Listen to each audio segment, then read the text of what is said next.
Sure, he's fresh meat, but sometimes the leftovers are the real feast.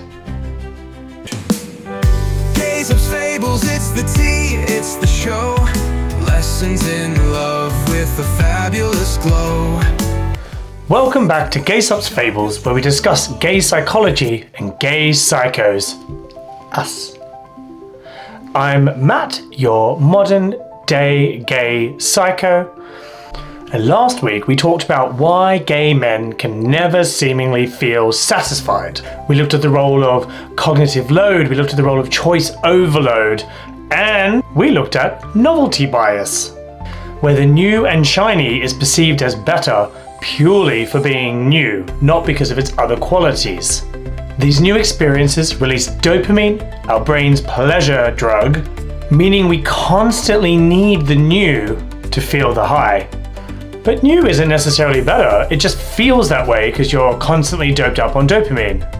We talked about how things like apps and Grindr and dating apps, it basically means you can constantly have new experiences. You keep refreshing the page, hoping that someone new will come, even though there's perfectly acceptable options within the grid. They don't feel acceptable to you anymore because you've been there and seen that, not because there's something wrong with them. If they change their profile picture, you might then talk to them. Has anyone noticed how when you just simply change your profile picture, people in your same area suddenly talk to you? Novelty bias. And so how do you stop judging things based on whether they're new or not, and be able to put yourself into a position where you can judge things as to whether they're good or bad, as too much or not enough? Well, I'm going to give you my top 5 unpatented, untested, unethical, unpasteurized, and uncut tips.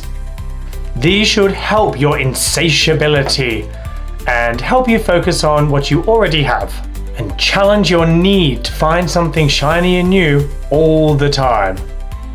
Tip number 1, become a satisficer. In the world of novelty bias, you can be a maximizer or a satisficer. A maximizer is someone making a decision who seeks the best possible outcome by searching endlessly and comparing all options, often resulting in higher standards, but also greater stress, regret, and lower satisfaction. A satisficer, however, makes decisions based on what is good enough or meets their essential needs. They stop searching once this happens. This saves them time and energy for other tasks, and they generally experience higher happiness and contentment with their choices.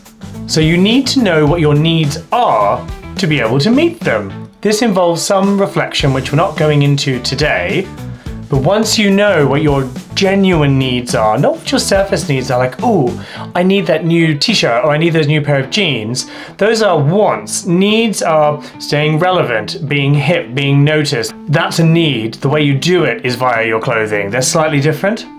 And this helps you challenge the dopamine chase once you actually having your needs met. You should be chasing your needs, not the rush of the new. Tip number 2, reduce the menu. Too many choices fuel novelty bias.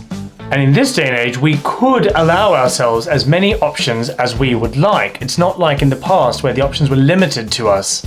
So you have to actively reduce the menu. You have to actively reduce the amount of choices you have. In the past, there just weren't as many choices or you didn't have access to them, and you had to play an active role in seeking out more choices. We are not living in that day and age anymore. So actively reduce your choices so that you can focus on the ones in front of you. Limit the number of apps, dates, options you're exploring. Let something end before something new begins.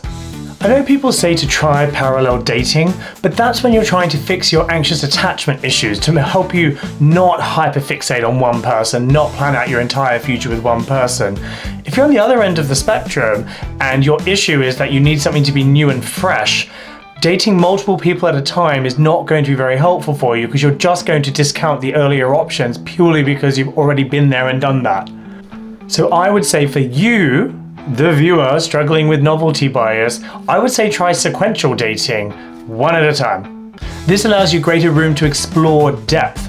You get new experiences from the same person as you learn more about them. If you don't give yourself that chance to learn more about them, you're just going to pick something shinier and new. So in summary, if you're the type of person who goes on one date and makes that person your world, do parallel dating, see what's out there. If you're the type of person who dismisses someone in a search for the new, try sequential, one at a time. Number 3, deepen before you swap. And while you're doing this, try and add a bit of depth to the current person. Ask new questions, try new activity together. Look for another layer of connection before moving on. Novelty within the same person, the same dynamic, often satisfies more than constant replacements. One person deep instead of 1,000 people shallow. The most you can do is be open to the possibility of connection. It's not a guarantee that you will be compatible. Tip number 4, practice gratitude. This is my gratitude journal, and I last wrote in it on the 21st of January this year. So if a journal's better for you than it is for me, use it.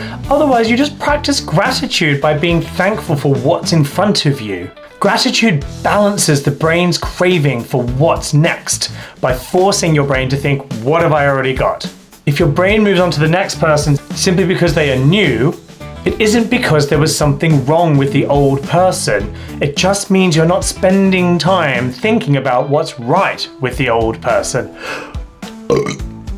There may be lots wrong with the old person, but just make sure when you're thinking about this that their biggest crime isn't just being old instead of new. And make sure that you didn't confuse them being old instead of new with not sustaining your attention because they're dull or boring. Just make sure that you're actually allowing space for them to not be dull and boring. And how could they ever compete if what you were genuinely chasing was that dopamine hit? So, take that guy and reframe. Again, you still might find that you're incompatible. You might find that he's a big dumb bitch. But at least you'll know for sure. And finally, number 5, look for novelty elsewhere, outside of dating, outside of relationships. You can satisfy your need for novelty outside of the dating world. In fact, you probably should. This is particularly important for people with monotonous and predictable jobs.